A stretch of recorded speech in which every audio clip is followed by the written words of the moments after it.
Radio Claret América presenta Sediento de ti, la palabra, fuente de vida, con el sacerdote misionero claretiano Tony Díaz. Reflexiones diarias del Evangelio. Aquí iniciamos.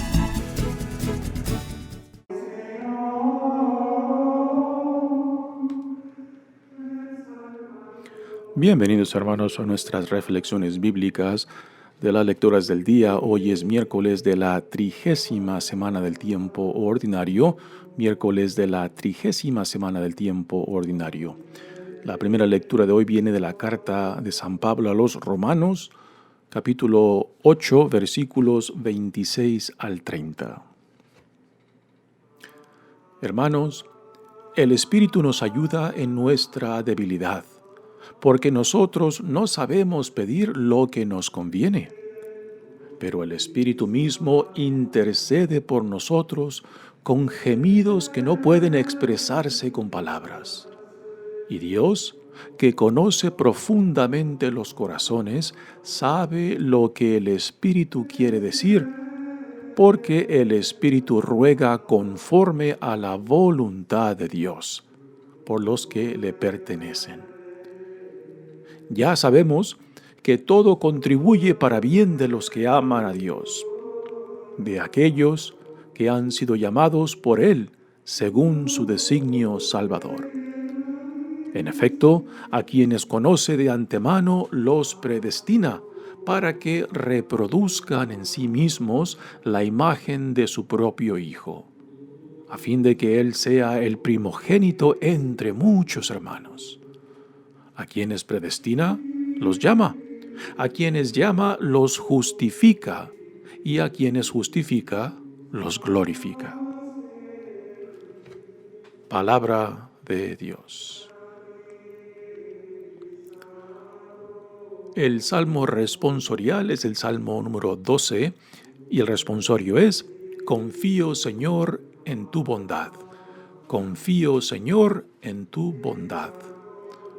Atiende y respóndeme, Señor Dios mío.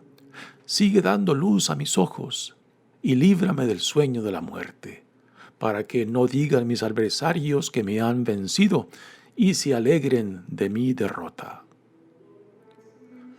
Pues yo confío en tu lealtad, mi corazón se alegra con tu salvación, y cantaré al Señor por el bien que me ha hecho.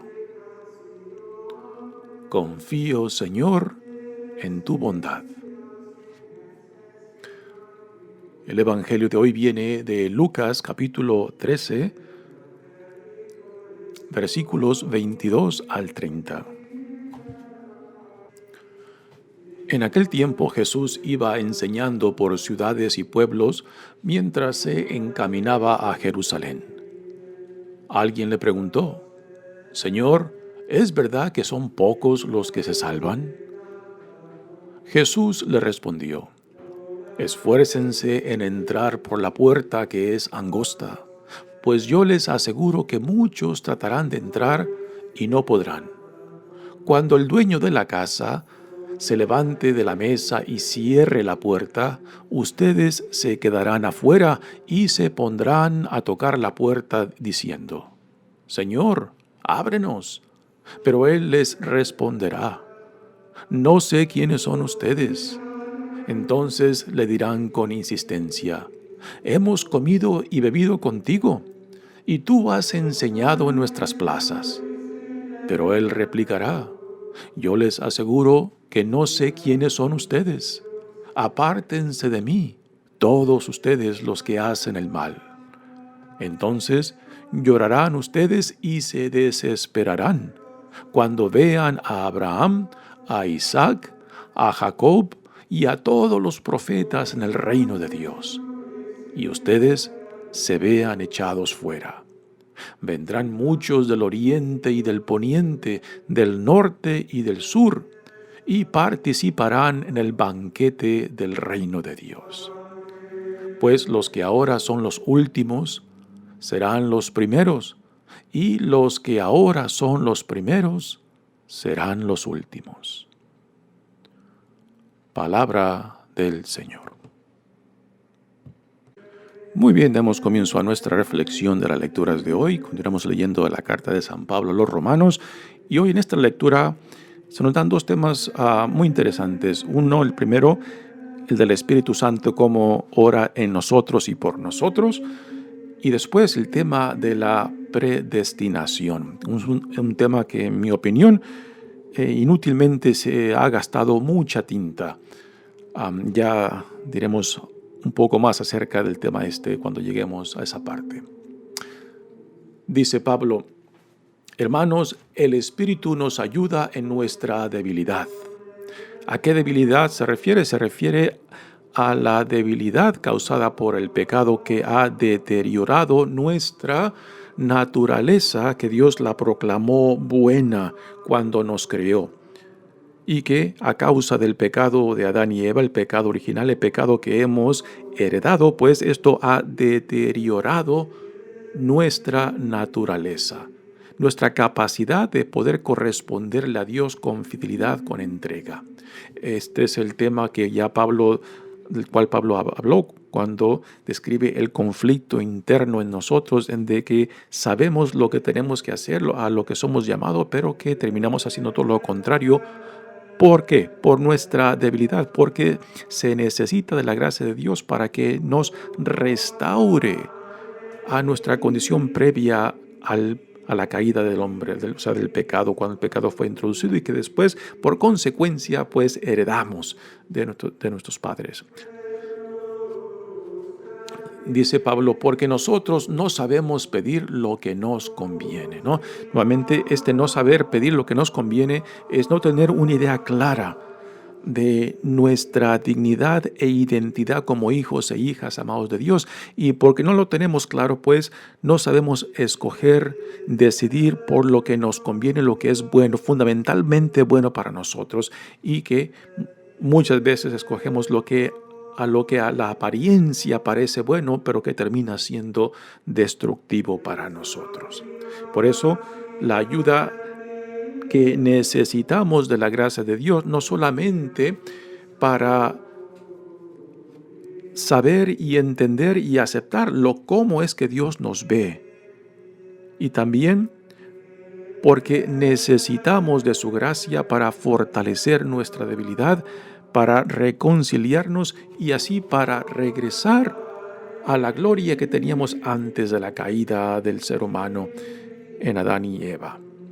Pero no solamente eso, Dios en Jesucristo no simplemente nos regresa a nuestra previa dignidad de la creación, sino que ahora nos eleva a la misma gloria de su Hijo amado Jesucristo, de que en Cristo compartimos esta nueva gloria que se ha revelado en Él, de lo que Dios ha hecho para nosotros, por nosotros y para nosotros en Jesucristo. Así que no simplemente es un regreso a la previa creación nuestra antes del pecado, sino que ahora en Cristo somos llevados a una nueva realización a la manera de la glorificación de Jesucristo. Dice, pero el Espíritu mismo intercede por nosotros con gemidos que no pueden expresarse con palabras. Una expresión impresionante. Yo creo que Pablo conoce muy bien de que las palabras nuestras no pueden captar, no pueden expresar a veces ni lo que estamos sintiendo. Y que por tanto el Espíritu de Dios intercede por nosotros para presentar esto que vive en nosotros, esto que vibra en nosotros, pero que no tenemos palabras para nombrar y para expresar. Y después menciona esto de gemidos, ¿no? Yo creo que hay experiencias en las cuales un gemido, un sonido que nace de lo más profundo de nuestro ser puede ser más transparente en expresar nuestra experiencia en ese momento. Algunos pueden decir de que estos gemidos se refieren también al don de lenguas, lo cual son expresiones que no están conectadas necesariamente con nuestra lengua, sino con experiencias íntimas de la presencia de Dios en nosotros. Y que se produce una serie de sonidos que a veces como sonidos como habla un niño, ¿no? Un niño y una niña. Pues quizás también se puede referir a esto Pablo acerca del don de lenguas. Sé que no puede expresarse con palabras. Y Dios, que conoce profundamente los corazones, sabe lo que el Espíritu quiere decir, porque el Espíritu ruega conforme a la voluntad de Dios por los que le pertenecen. Así que el Espíritu de Dios hace posible expresar ante Dios nuestra experiencia en ese momento y expresa en la forma que Dios solamente lo puede entender, ¿no? Si alguna vez se han sentido perdidos en la oración, si alguna vez han expresado un sonido de lo más profundo de su ser que expresa en ese momento, en ese instante, lo que estás viviendo, lo que estás sintiendo, lo que estás percibiendo, lo que estás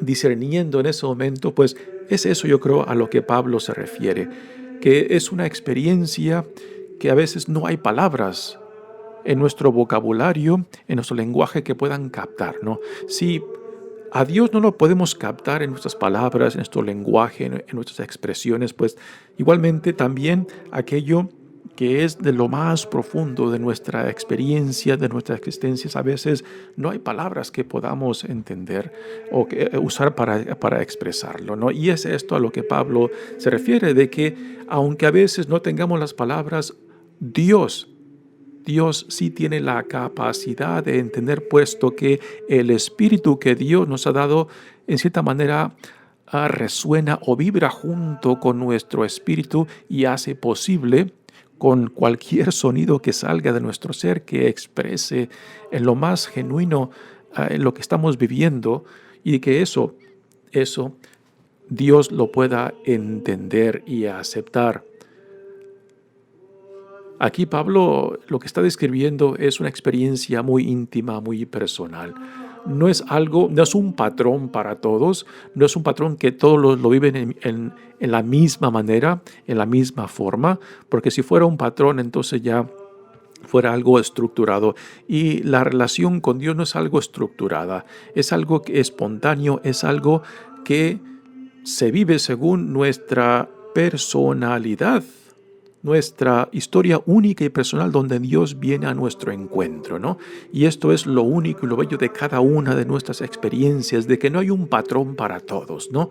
Y que por tanto, Dios, que es nuestro creador, nuestro sustento, y quien nos llama, pues Él sabe nuestra historia personal e íntima, donde viene a nuestro encuentro, donde Dios, según nuestra historia personal, se manifiesta y nos habla. Y aunque nuestro lenguaje no pueda encontrar palabras para expresar esta experiencia, pues aún así Dios entiende esa respuesta nuestra,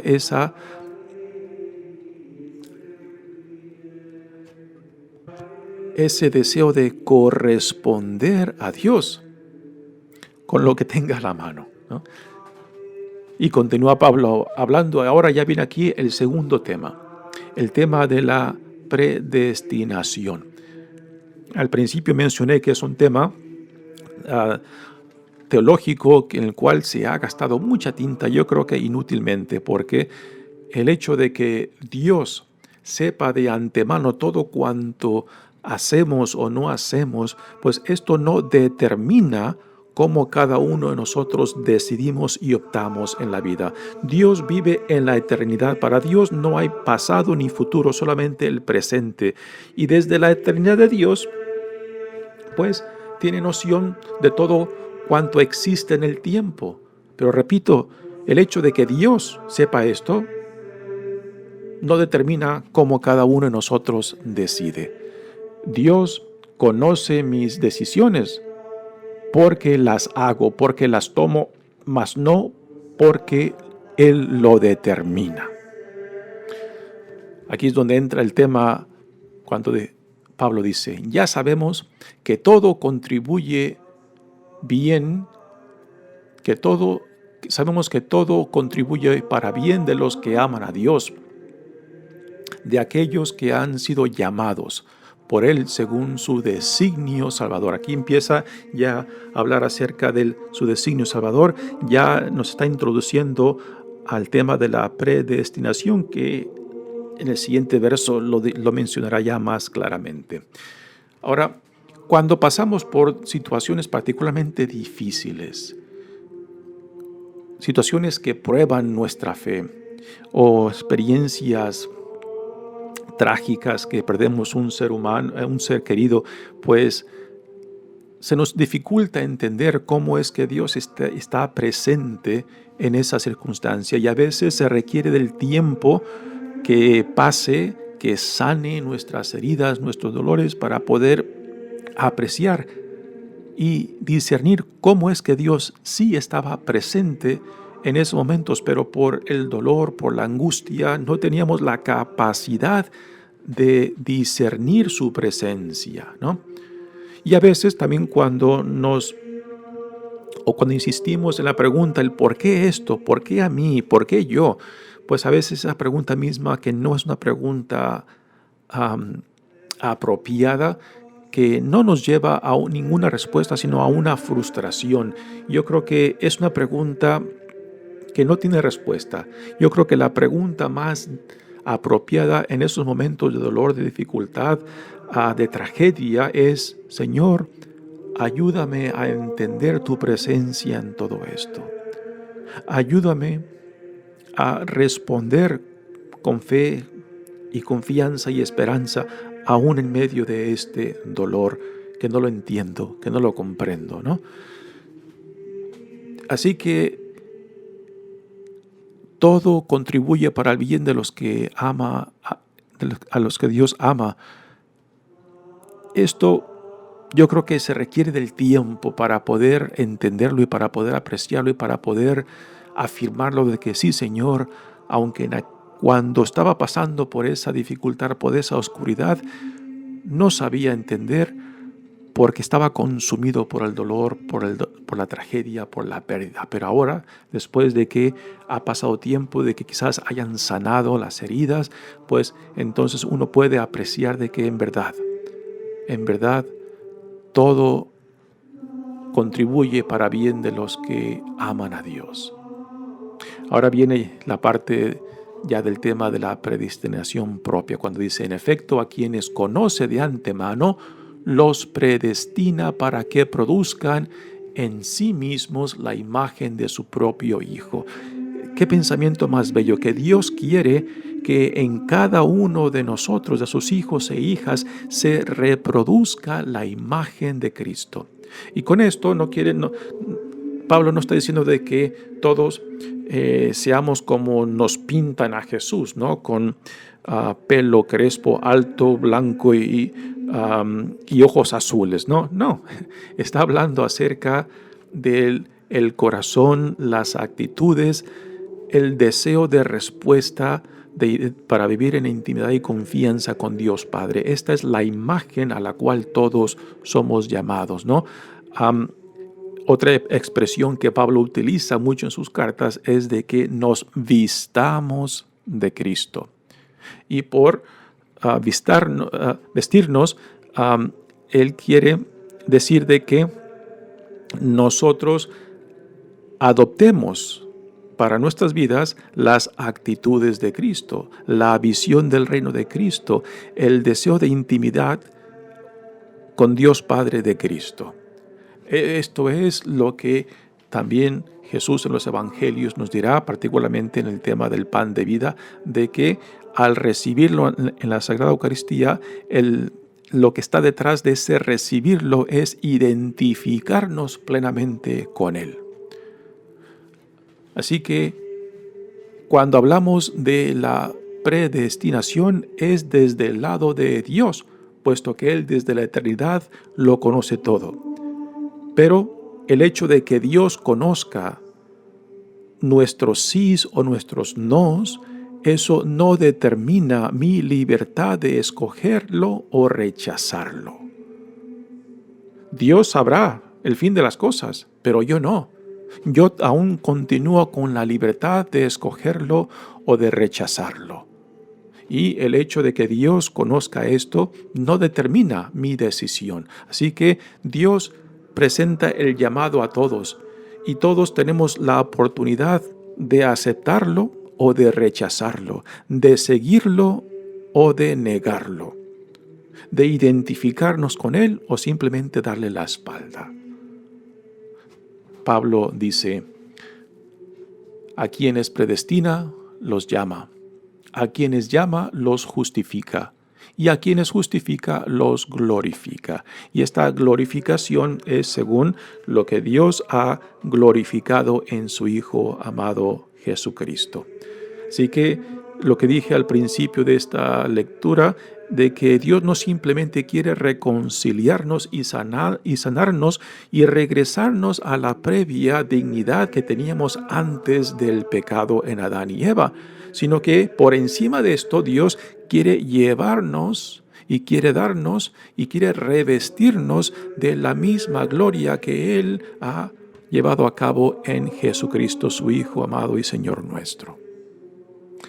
Muy bella reflexión de parte de Pablo. Yo creo que hay mucho todavía que podemos sacar de estas palabras. Muy bien, pasemos ahora al Evangelio que viene de Lucas. Y aquí el mismo evangelista nos dice acerca de la trayectoria que Jesús lleva, que va encaminado a Jerusalén y que va visitando los pueblos que ya había mandado a sus discípulos por delante para que fueran preparando su llegada. Si recordamos cuando Jesús manda a los 72 discípulos, 2 por 2, para que fueran preparando su llegada a los pueblos que él tenía interés en visitar mientras se dirige a Jerusalén. Dice el Evangelio, en aquel tiempo Jesús iba enseñando por ciudades y pueblos mientras se encaminaba a Jerusalén. Alguien le preguntó, Señor, ¿es verdad que son pocos los que se salvan? ¿Es verdad que son pocos los que se salvan? Una pregunta muy interesante. ¿Qué tipo de persona hace esta pregunta? Una persona que no tiene ningún interés en Dios, una persona que es indiferente a Dios, no haría esta pregunta. Una persona que quizás sea religiosa y que sepa de que no le ha correspondido a Dios o de que no anda en buenos caminos, yo creo que no haría esta pregunta. Entonces, ¿qué tipo de persona haría esta pregunta? Y es muy probable que la pregunta que le hacen a Jesús viene desde una persona que quizás piensa que es uno o una de las pocas que ya están determinados, que ya están destinados a ser salvados. Dice, Señor, es verdad que son pocos los que se salvan, ¿no? Sí que es una persona que quizás ya tiene esta idea de que porque es muy religioso, de que porque practica X devociones, de que ya está en el círculo dentro de aquellos que son salvados, ¿no? Y Jesús, como es común en los evangelios, cuando Él discierne que la persona que le hace la pregunta no viene con cierta honestidad o entendimiento, casi siempre no les contesta la pregunta directamente. Cuando discierne que la persona viene con integridad y dignidad, les contesta la pregunta directamente. Y de estos casos solamente hay 1 o 2 casos en los evangelios. Cuando Jesús no discierne malicia. Pero cuando discierne malicia, Jesús casi siempre les contesta directamente, indirectamente o con otra pregunta. Aquí Jesús le contesta indirectamente a la pregunta con un tipo de parábola. Dice, Jesús le respondió, esfuércense en entrar por la puerta que es angosta. Pues yo les aseguro que muchos tratarán de entrar y no podrán. O sea, que muchos irán por la puerta ancha, por la puerta del montón, pero que la puerta de los que son llamados, de los que sí responden, de los que sí se identifican, de los que sí se comprometen, es una puerta estrecha, angosta. Y aquí se afirman las palabras de Jesús cuando dice: muchos son los llamados, pocos son los escogidos. O sea, que pocos son los que responden, pocos son los que se comprometen. Y aquí, en esta historia que Jesús da como respuesta, ahora ya entrará en más detalles. Dice: cuando el dueño de la casa, ¿quién es el dueño de la casa? Es Señor o Jesús. Se levante de la mesa y cierre la puerta, ustedes se quedarán afuera y se pondrán a tocar la puerta diciendo: Señor, ábrenos. Pero él les responderá: no sé quiénes son ustedes. Ahora, ¿quiénes son estos que tocan la puerta? Pues no solamente son los judíos a quienes se estaba refiriendo, sino también a nosotros hoy en día. Pues este evangelio está siendo dirigido a nosotros hoy en día. De que por ser bautizados, por ser católicos, pensamos que ya estamos dentro del círculo interior y que ya la tenemos hecha. Pero si nuestras vidas no están dando frutos del reino de Dios y no estamos viviendo comprometidos con la vocación que Dios en Jesucristo nos ha dado, si no nos hemos revestidos con la imagen de Jesucristo, pues entonces quizás somos los que estamos fuera, los que estamos tocando, diciéndole: Señor, ábrenos, ¿no? Y Jesús responde: no sé quiénes son ustedes. Esto nos debería de poner a temblar a muchos. Nos debería de poner a cuestionar, ¿no?, qué tipo de vida estoy viviendo, si estoy correspondiendo al llamado o simplemente la estoy pasando de panzazo, ¿no? O simplemente le estoy regresando a Dios el mínimo y no el máximo que le puedo rendir cuando yo reconozco lo grande, lo bueno, lo generoso que Dios ha sido conmigo, y que yo le responda, que yo le regrese con una miseria, con una limosna, o sea, de lo que me sobra. Pues entonces ahí quizás somos los que estamos fuera. Y Jesús responde: yo les aseguro que no sé quiénes son ustedes. Apártense de mí. Me brinqué un trozo donde dice: entonces los de afuera le dirán con insistencia: hemos comido, hemos bebido contigo y tú has enseñado nuestras plazas. Bueno, sí, hemos comido, nos hemos sentado contigo, hemos bebido contigo y te hemos escuchado predicar. Pero las palabras de Jesús, su predicación, el convivir con Él, el estar en comunión con Él, ¿ha cambiado tu vida? ¿Ha impactado tu vida? ¿Te ha llevado a que tú busques lo que se le llama la conversión? O sea, el orientarnos hacia la voluntad de Dios. ¿O simplemente has seguido con lo tuyo? ¿De qué nos sirve conocer acerca de Jesucristo si a últimas este conocer o este saber de Él no nos impacta, no nos reta, no nos cuestiona? Entonces Jesús dice: yo les aseguro que no sé quiénes son ustedes. Apártense de mí todos ustedes los que hacen el mal. O sea, el hecho de que Jesús menciona de que hace el mal es porque el haber escuchado sus palabras, el haber convivido con Él, el haber estado en comunión con Él, no ha transformado sus vidas. No han permitido que esa luz penetre hasta lo más oscuro de sus vidas y los lleve a esta conversión, a esta orientación hacia la voluntad de Dios, ¿no? Y hacer el mal, pues, es el ejemplo de que no estamos produciendo frutos del reino, frutos de la nueva vida en Jesucristo, y que simplemente lo escuchamos como si fuera una atracción de circo.